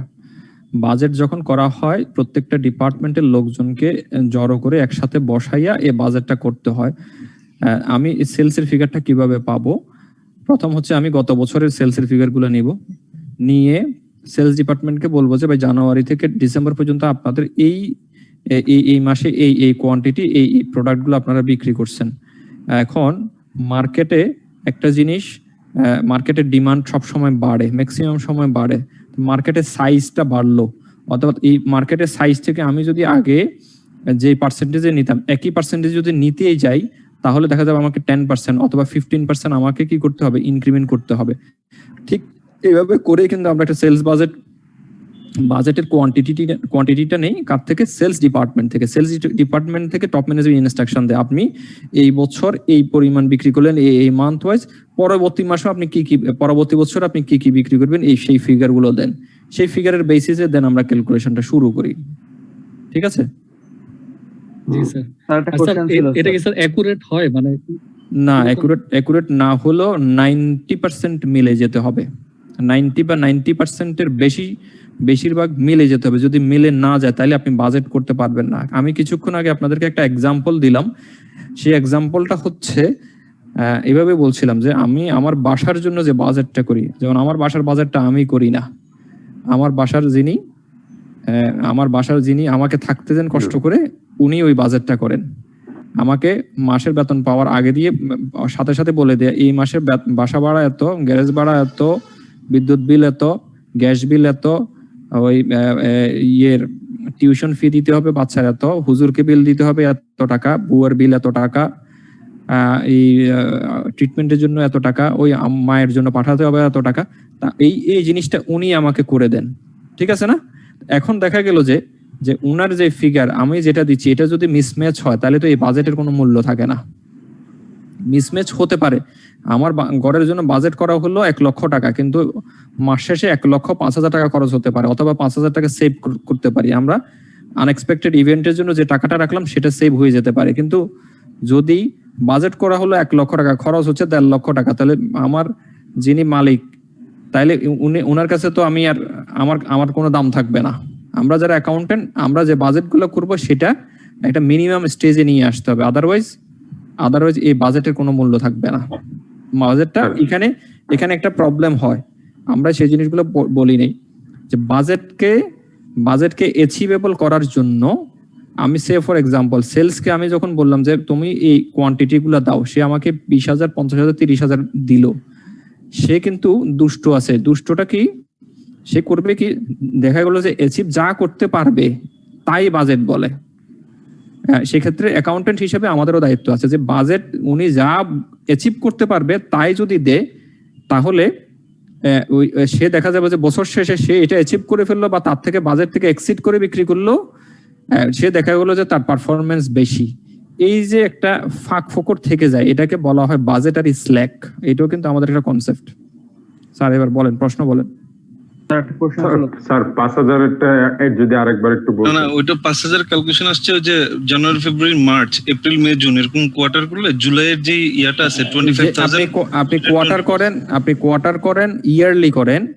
ওপেনিং ইনভেন্টরিটা হচ্ছে আপনার যে পিরিয়ড নেবেন সেই পিরিয়ডের ওপেনিং হিসাবে আসবে, আর ওই পিরিয়ডের শেষ মাসেরটা আসবে হচ্ছে এন্ডিং হিসেবে। এটা আপনি এখন আমরা কোয়ার্টার করলাম বলে এপ্রিলেরটা ওপেনিং আসলো এবং জুনেরটা কোয়ার্টার হিসেবে আসলো। জুনের এটা আসলো আমার কোয়ার্টার হিসেবে। আপনাকে যদি আমি প্রশ্ন করি এই 3 মাসের জন্য বাজেট করলেন, এপ্রিল, মে, জুন আপনি জানেন না, 3 মাস একসাথেই করলেন, ঠিক আছে? জানুয়ারি টু জুন একসাথে করলেন, এভাবে আলাদা করে সেগ্রিগেট করলেন না। সেই ক্ষেত্রে আপনার ওপেনিং ইনভেন্টরি কোনটা? জুনেরটা হবে, জুলাইতে ওপেনিং তো স্যার জানুয়ারি বা এপ্রিলের প্রথমে যেটা আছে সেটা আর এন্ডিংটা হবে জুনে, যেটা আপনার হাতে রয়ে গেছে। কনসেপচুয়াল বলেন, এন্ডিং ইনভেন্টরি মানে কি? আপনার হাতে যেটা রয়ে গেছে, যেটা আপনি বিক্রি করতে পারেননি, যেটা অথবা আপনি সেফটি স্টক হিসেবে রাখলেন, সেটাই তো আপনার ইনভেন্টরি, তাই না? তাহলে প্রত্যেক মাসের যোগফল তো আপনার ইনভেন্টরি হতে পারবে না, টেকনিক্যালিও হতে পারবে না, প্র্যাকটিক্যালিও হতে পারবে না। স্যার এখানে কোশ্চেন ছিল একটা স্যার, এই জায়গায় স্যার বলেন। স্যার এই জায়গায় আছে যে জুনে যে 5,000 টাকা 5,000 ইউনিট যোগ হলো স্যার, এটা স্যার আবার জুনে যেটা যোগ হলো এটা হচ্ছে জুলাইয়ের যা সেলস করব তার 20%। সেটা কি দেওয়া থাকবে স্যার? হ্যাঁ, এটা কি দেওয়া থাকবে প্রশ্নে দেওয়া থাকবে। এই যে আমাদের প্রশ্নেও দেওয়া আছে, দেখাচ্ছি। পরে দেওয়া ছিল, আমাদের প্রশ্নে দেওয়া আছে, দেখেন 25,000 জি, ওটা 20%। 25,000 এটা 20% হচ্ছে এটা, এবং কনসেপ্ট ছিল যে আমরা যখন প্রোডাকশন বাজেট করব যে ফলোইং মান্থের 20%। এই যে এটা হচ্ছে প্রশ্ন, ফলোইং মান্থের 20%। স্যার এখানে আমার আরেকটা কোশ্চেন ছিল স্যার। জি স্যার এখানে স্যার কোয়ার্টারে যে ইনভেন্টরি 4,000 এটা বাদ দেওয়া হলো।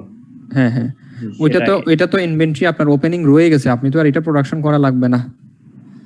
যেই অ্যামাউন্টটা আপনার কাছে আছে সেটা তো আর প্রকিউর করা লাগবে না, সেটা তো আর প্রোডাকশন করা লাগবে না। যেটা না শুরু করা হয়েছিল সেটা বাদ দিয়ে দিচ্ছি স্যার। সেটা তো আপনার হাতে তৈরি করা আছে, তাই না? হ্যাঁ। আপনি যদি বাসা বাড়ির জন্য আপনি প্ল্যান করে থাকেন যে আপনার বাসায় মাসে 50 কেজি চাউল দরকার হয়, ঠিক আছে? এটা আপনার বাসার জন্য বাজেট। এখন মা বললো যে না, আমার কাছে এই মাসে 5 কেজি চাউল এখনো হাতে রয়ে গেছে, তাহলে বাকিটা তুমি কিনবা। তাহলে আপনি কি 50 কেজি কিনবেন না 45,000 সিম্পল জিনিস। Clear sir. স্যার ক্লাস যদি শেষের দিকে হয় তাহলে স্যার কিছু অফ টপিক কোশ্চেন করতাম। স্যার বলেন। আচ্ছা, আপনাদেরকে একটা তথ্য দিয়ে নিই। আমরা যে অঙ্কটা করতেছি এটার টোটাল সামারিটা আমরা একটা বড় অঙ্ক করে এখানে একটা এক্সারসাইজ করে নিয়ে আসছি, ঠিক আছে না? একদম প্রথম থেকে শেষ পর্যন্ত একটা মাস্টার বাজেট কিভাবে করতে হয়, সেলস বাজেট করলাম, প্রোডাকশন বাজেট করলাম, এরপর আস্তে আস্তে একটা একটা করে শিডিউল করব, এই জিনিসটা এখানে দেওয়া আছে এবং এটার সলিউশন গুলো দেওয়া আছে। দেখেন সেলস বাজেট, ক্যাশ কালেকশন এটা পরে লাগবে, প্রোডাকশন বাজেট আমরা যেটা করলাম, ঠিক আছে, এরপরে ম্যাটেরিয়াল বাজেট, এই প্রত্যেকটা জিনিস সিকুয়েন্সিয়ালি দেওয়া আছে, ঠিক আছে। এই জিনিসটা আপনারা বাসায় একটু দেখে নেবেন, দেখে নেওয়ার পর আশা করি মাস্টার বাজেটের আপনারা মাস্টার হয়ে যাবেন। প্রশ্ন বলেন। স্যার আমরা যখন কিছু কোয়েশ্চেন সলভ করতেছিলাম প্রিভিয়াস এক্সাম ইয়ারের, তো স্যার একটা কোয়েশ্চেন দিছিল যে briefly discuss level of accuracy of your estimated cost formula, যেটা আমরা বের করছিলাম y = a + bx, just for say যে a হইছে 300 আর b হইছে 1.6, জাস্ট ফর সে, হ্যাঁ। তো y = 300 + 1.6x। এখন এইটাকে আমরা বলতেছি কি যে এইটার লেভেল অফ অ্যাকুরেসিটাতে আমি কতটুকু কনফিডেন্ট, এটাকে ব্রিফলি ডিসকাস করতে। স্যার এটা আমি কিভাবে জাস্টিফাই করব? হাইলো মেথডে আমরা মনে হয় দেখেও আসছি যে আমাদের ফর্মুলাটা ছিল হচ্ছে হাইয়েস্ট, ওই যে অ্যাক্টিভিটি গুলো থাকবে সেই অ্যাক্টিভিটি গুলোর হাইয়েস্ট লেভেলটা নিব এবং সেই অ্যাক্টিভিটির লোয়েস্ট লেভেলটা নিব, নিয়ে আমরা ফিক্সড এবং ভেরিয়েবল এলিমেন্টটাকে আমরা আলাদা করে নিই। আবার দেখা যাচ্ছে যে কি আমরা এর আগে একটা অঙ্ক দেখলামও যে এই একই ফর্মুলা দেখা যাচ্ছে যে বিভিন্ন জায়গায় একটু ডিফারেন্ট ইনফরমেশন আছে, একটু কম বেশি হয়, ঠিক আছে। লেভেলের অ্যাকুরেসি যদি আমি বলে থাকি এটাকে মোটামুটি অ্যাকুরেট বলা যাবে, মোটামুটি 100% আমি বলতে পারবো না, কারণ যেহেতু এখানে একটা ডিস্টর্টেড ইনফরমেশন থাকে সেটা 100% অ্যাকুরেট বলা যাবে না। তো এটা একটু বুঝাই বলতে হবে ভাবেই, ঠিক আছে। কারণ লেভেল অফ অ্যাকুরেসি যদি আমি এটাকে 100% ধরে নিই তাহলে তো এটা একটা বিজ্ঞান হয়ে যাবে, কারণ এইখানে দেখা যাচ্ছে হয় না, কারণ হয় না বলে আমরা স্ক্যাটার্ড গ্রাফে দেখলাম অ্যাক্টিভিটি অনুসারে ডিফারেন্ট লজিক দেখাচ্ছে, যার কারণে স্ক্যাটার্ড গ্রাফের মধ্যে যে প্লটগুলো আমরা দিলাম সেই প্লটগুলো কিন্তু আমি যে মাঝখানে যে রেখাটা টানলাম রেখার নিচে কিছু যাচ্ছে কিছু উপরে যাচ্ছে, এটাকে আমি একটা অ্যাভারেজ করি, একটা এস্টিমেটেড করে কিন্তু আমি আগাই। তাহলে এই এস্টিমেটেড করতে গেলে কিন্তু ফিগারটা একটু এস্টিমেটেডই হবে, সেখানে আমি একদম 100% অ্যাকুরেট বলতে পারবো না, ঠিক আছে। প্রশ্নের লজিকও ঠিক আছে, আপনারও একই ইয়ে ফলো করে উত্তর দিবেন।